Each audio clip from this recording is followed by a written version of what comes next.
Hey, welcome to Color Up. Today we're going to talk about tipping. So all the different ways that you could tip at the table and things that, the preferred way that maybe dealers appreciate it. I know they appreciate all tips, but we're just going to really get into tips. I have a dealer here with me, John from Learn to Play Craps, and so he's one of the original YouTube crap guys, crap gurus. So we're looking forward to this. He's going to give us some good information about tipping, so stick around. All right, John, so I could tell you how I typically tip, but I know there's lots of different ways to tip, so let's just set up the way that you would normally play, and then you show me how you're tipping the dealer, and I'll show you what they're thinking and tell you a little bit about what I would think if I was a dealer, what I'm trying to get if I'm working on the game and looking for tip money. Okay, so usually if I'm the shooter, I usually don't do this if everyone else is shooting. I usually don't actually play the pass line too much when I'm not shooting, but I'll set one beside. Anytime I'm shooting, I always start off with the dollar next to it. That's perfect. You're putting money out there for yourself, and we know that that's a bet for the dealer. That's not a problem. I knew it. Never even say anything. There is a couple times they've asked me, hey.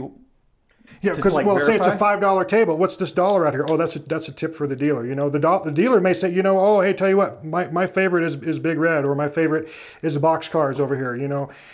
I would just give the dealer whatever they want. The dealers are not allowed to tell you where to put your money, but you can say ask the dealer what their favorite number is, and they'll put the money up there. They'll put the money anywhere you really want it to put it.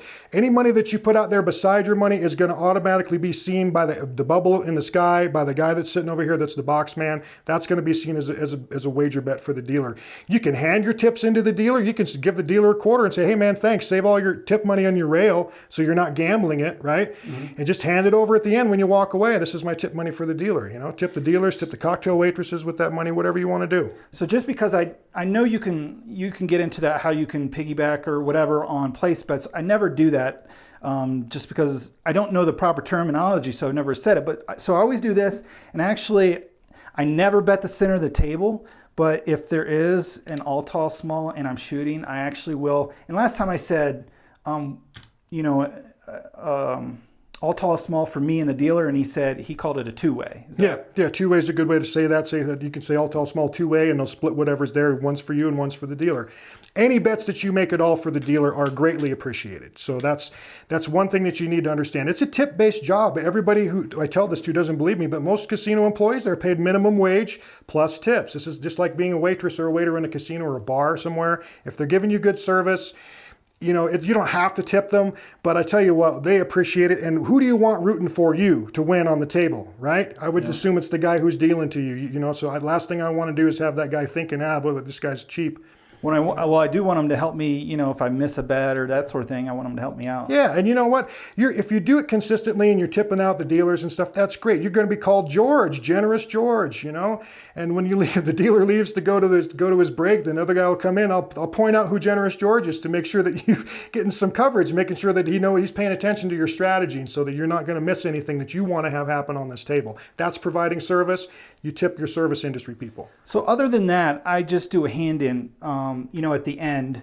And, even if I'm losing, I'll make sure to save some just so I can tip the dealers. If I only have $4 left out of my bankroll and I've gone through my $100 or $200 for my bankroll and I've only got $4 left, I will just literally walk away from the table with that $4, not in my hands. I put it up on the rail and tell them it's for the boys. So is there a certain minimum you should tip per bankroll? Because I don't want to be a cheapskate either. And the other thing, well, I'll get to that question next, but yeah, I don't want to be a cheapskate, but I know it's not required, but for me, it kind of is. Well, are you losing or are you winning? That's the way I look at it too. Okay, let's say I'm losing. I brought 300 and you're worked, right? Yeah. You've got it handed to you, you worked. I'm not worried about the dealer just watched you. He just took your money, okay. Right? But it's not in his pocket. No, it's not, but he just took your money for the house. And he's not expecting for you to be all happy about it and to tip out. Okay. It's what happens. When you win big on the casino, that's when you have the opportunity to help the dealers out and make them win big a little bit. Okay. So either whether you're just handing in the tips or whether you're betting for them or whatever, it's all greatly appreciated. I wait until I'm up on house's money when I start tipping the dealer, and I also make sure that I'm in front of a dealer who's not just like a bump on a pickle standing there doing nothing. You know, right? I want camaraderie on the table. I want to be able to see people have a good time when they come to my casino, and I want to have a good time when I go to somebody else's casino. And if a dealer's taking away my good time, I'm not necessarily going to tip them. Think about the last time you went to a restaurant or a bar and got terrible service.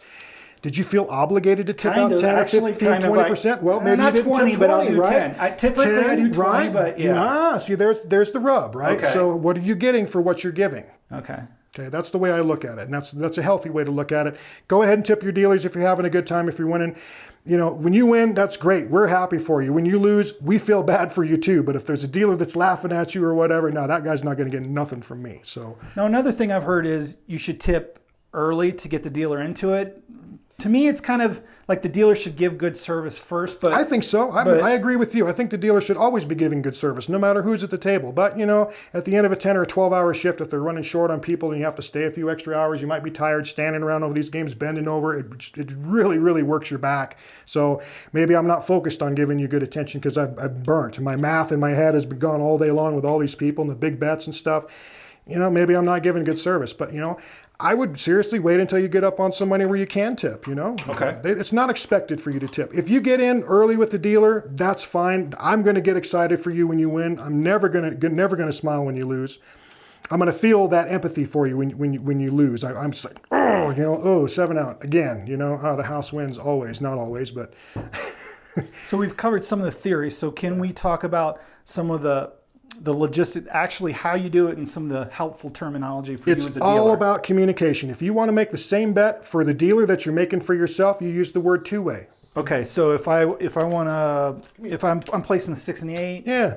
So if I'm placing the 6 and the 8 and I want to tip the dealer, I would tell the, you know, here's one for the boys, and they'll go ahead and book it the same place.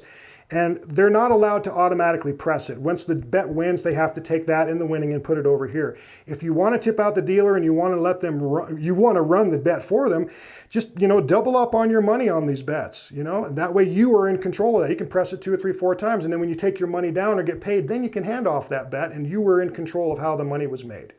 Okay, and it doesn't have to meet table minimum, right? I could, or well, this would well, just this pay is going to pay even but, money. Yeah, anything right, that pays less. So it's, you know, but you're still offering something to the dealer, right? Okay. So kind of what would you recommend? Is that kind of okay, or should I go ahead and do the... You can tell the dealer what you want, and there's different ways for the dealers to book this stuff. They may say something to the pit boss or have him, you know, there's different ideas about how this game is dealt. You'll go to different casinos, like out in Atlantic City, they don't even have a big 6 and big 8. The don't pass goes right through there. They don't waste their time with it. Right? So different layouts pay differently. Triple in the field in some places. We got a 4-1 payoff layout here instead of a 2-1 payoff. So things are not necessarily an industry standard. Some guys are going to book things one way, some guys are going to book things the other way. You're going to get the answer when you go to the actual casino and you try to tip out the dealer. They'll show you how and where they're going to do it. So the idea to put it out there, I'm tipping you for the service that you're giving me, that's the main thing. We're going to take that money, we're going to put it wherever, number one, the casino allows us to put it, and number two, we're going to try to make the box man happy so he's not confused when he's staring at a monotony of information that's up here. Now, I can make a bet on, you know, and add that, or ask you to add that for the dealers. Do dealers prefer you to play the game, or would you rather, because I'm taking a chance, right? So I could lose that and you don't get anything. That's true. Is it better just to say, you know, for you guys or for the dealer? Some dealers are gamblers. Me, I'm not so much a gambler. I like guaranteed return on my investment, whether it's my mortgage payment or anything else. I like to see money in the bank. So when somebody hands in a tip for me, I'm gladly take it. I'll say, thank you very much, sir. You know, that they'll take the tip money and they'll tap the table, and it comes over here to a spot where everybody knows that that's tip money. We're signaling to this box man. We're signaling to the eye in the sky. Everybody knows that that's gratuity money, and it's coming over here for the dealers for them to take home. So you like handing as a dealer. That's the way I like it. It's guaranteed money for me. Now, as a player, should I ask you, or should I just go ahead and do it the way I want to do it? Do it the way you want to do it, and then ask what they like. You know, Get the information out there. We're happy that you're trying to do it anyway, no matter what. Whether we win, lose, or push, we are very, very excited at the fact that, you know, if you're going to win, we're going to win. So that's a fun thing on our side of the table. Okay, so can you make a bet? Can any bet that I can make, can I also add it for the dealer? Absolutely. Like, I've never seen someone have a bet for the dealer in the field. You can do that. Stick it right next to your bet. So if you're going to bet there, that's yours. You put one right next to it. You don't even have to say anything. Okay? Or you can stack it up like this so that you know that one's yours. It's all yours, right? If you bet it in the field and you separate them, somebody who's standing over here might think that that's there and reach down and put it, reach down and grab it. So then that becomes a problem. If I want to bet for the dealer in the field, I'll stack it up just like that. The dealer's going to come out and pay it. You know that both of those are his, and I'll take it and hand it off. Okay. Or maybe I'll press it this time. Maybe I'll let it ride like that. So this is a player I don't have to say player control. I can do this myself. You can do that. Once I pay it out there, that's your money. It's your problem at that point. You do it any way you want. And then up here, I need to let you know that I'm in control of whatever bet I make. That's correct. So I can press you're not going to be in control of that dealer's bet. Once you make a bet for the dealer, let's say you made a $6 bet on the 8 for the dealer beside yours, you asked for it. They've gone ahead and booked it, and then that number hits, right? Say our point's 5, we get an 8. You want yours pressed up, right? You're going to ask for that. The dealer is going to get paid 7, but they have to take that money. It's gone now. It's not going to be able to be pressed. If you want to press that bet for the dealer, you need to make that bet along with yours and run it like it's your money. So you really only have a $6 6, but you want the dealer to have a $6 6 also. So you say, dealer, give me $12 on the 6. And when it hits, it comes out here, I'll pay you $14.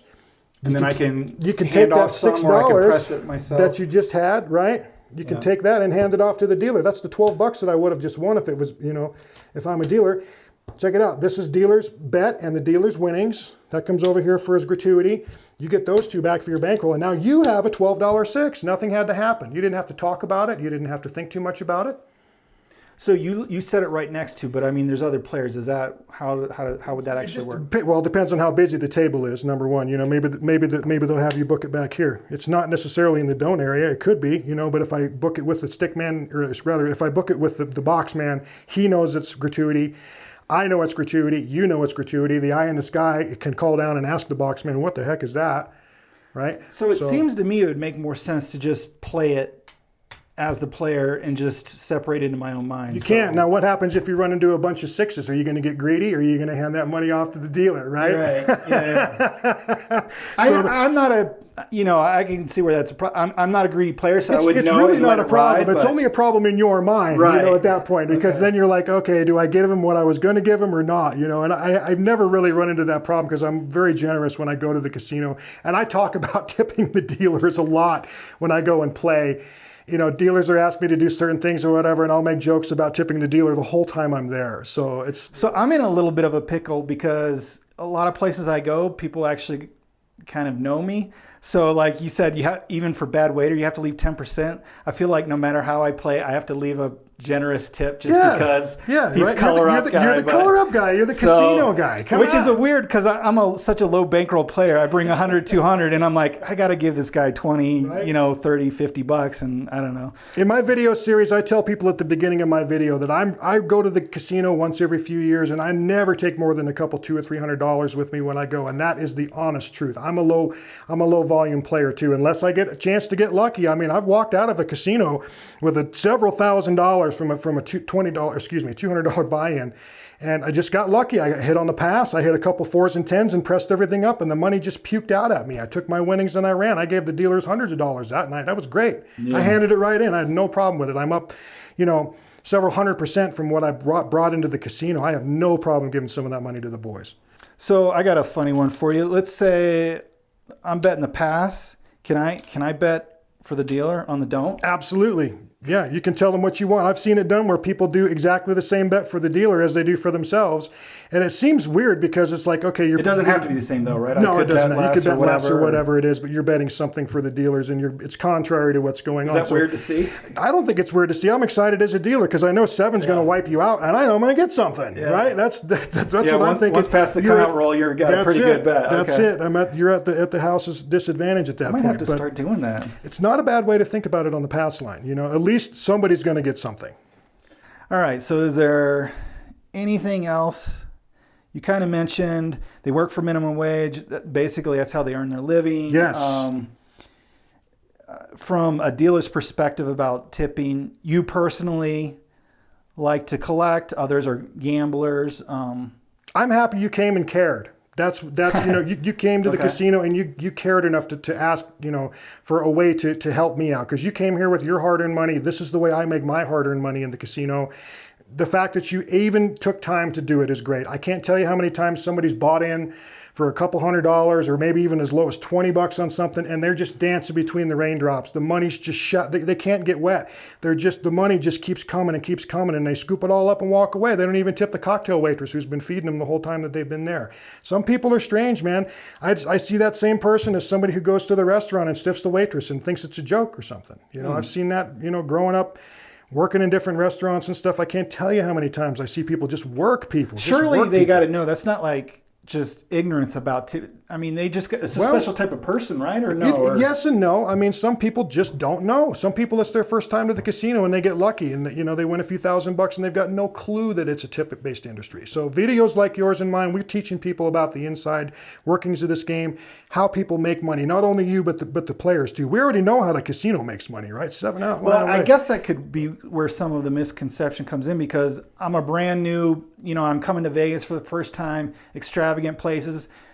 These, the casino is the place with all the money. They are, but you just don't think of the human helping you. That's just correct. This is part of the corporation that's stealing my money. I'm not taking the money from this losing player and putting it in my pocket. I'm putting it in the bankroll for the house. And the money, it's an ebb and flow. It goes both ways. I don't get more money at the end of the night because I beat up the guy who bought in with $10,000 and gave the guy who was playing $2, a little bit of money. There's no rhyme or reason to do that. The games have a built-in house advantage. The games just need to happen. And, the numbers are based upon the hands per hour. As long as we're doing that, you play any way that you want to play. You want to tip the dealer, that's great. We get excited when we see the money come this way. So I usually tell people when they ask, just tip what you're comfortable with. I mean, what would you kind of say? I would agree with that. Yeah, like I say, when you go to the restaurant or the bar, it's standard, roughly, an industry standard, 15-20% maybe. When you get your receipts these days, they have a suggested tip amount, which I think is cool.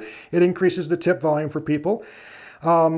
Back in the day, before a lot of the automation and stuff was going on, the dealers used to collect their tips, and it was a cash payout at the end of the day. Now it goes through a check system for most casinos, and you get a tips check, but all the taxes are taken out of it.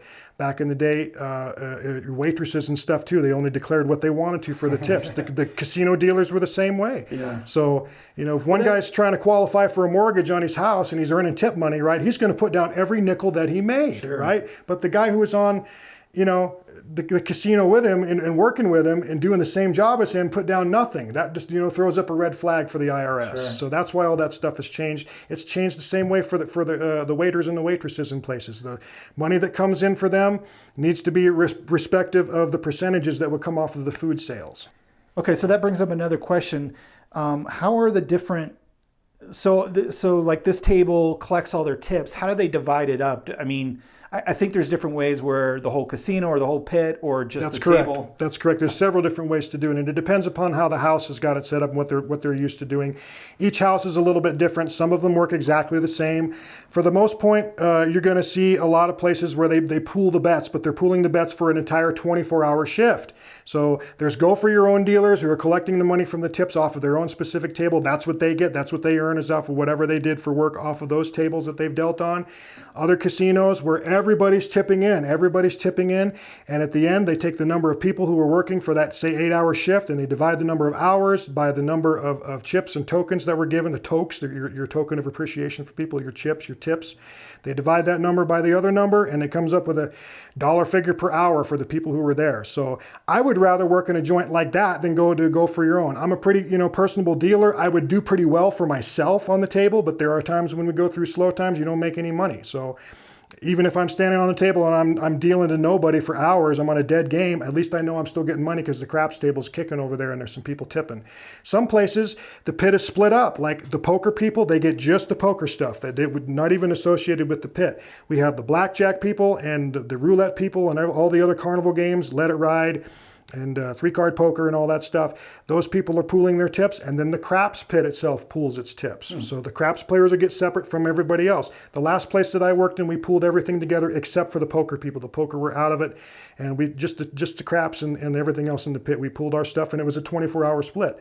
Some places don't have a 24-hour split. They just split on the shift. Right? Mm-hmm. Think about this, a small casino where they have a midnight, dealer comes in, the guys come into the graveyard shift at 3 in the morning and they work till like 11 in the morning. that might be the slowest time, and those dealers might not have ever gotten a chance to get paid anything. Or maybe that's when a couple other people come in and they do really well for themselves and they only got to split the money 2 or 3 ways. So it's an ebb and flow. It goes both ways. Yeah, because now I'm conflicted, because as a small business owner, I'm like, if I work hard, if I'm, you know, really personable, I want to keep my own stuff, not share with the deadbeat, whatever. But then again, if I'm on this 2 a.m. shift and I got no players and no action, I could see where you're getting nothing, you know, right? So a guaranteed pay in my mind is better than gambling and taking a chance and not getting anything. I think that just about covers it. Is there something that I didn't ask that, you know, comes up as far as tipping? Or I don't know. You could walk up to the table and just dump hundreds of dollars on it and say, "Here you go, guys. Thank you," and walk away. I mean, to be honest, when you look at it from that standpoint and say, "Hey, at least the dealers are getting something out of my money, and it isn't the house taking it all." Yeah, yeah, there you go. All right, well, guys, I hope you appreciate this tipping video. I know I've gotten a lot of questions, and I haven't done this video for a while, so hopefully this was helpful to you. If you have any other questions about tipping, shoot me some comments. I'll forward them to John. He'll get us some answers, or, you know, I know there's a lot of dealers in the audience and they can help us out. So absolutely, make sure if you're playing the game, tip your dealers. That's what I got to say. That's tip your dealers, guys. Tip your dealers. They're there to help you have a good time, and they want to see you win as much as they want to see themselves win a little bit. So. Yeah, it's funny when I hear comments of people. They're like, well, the dealers are trying to do this or do that.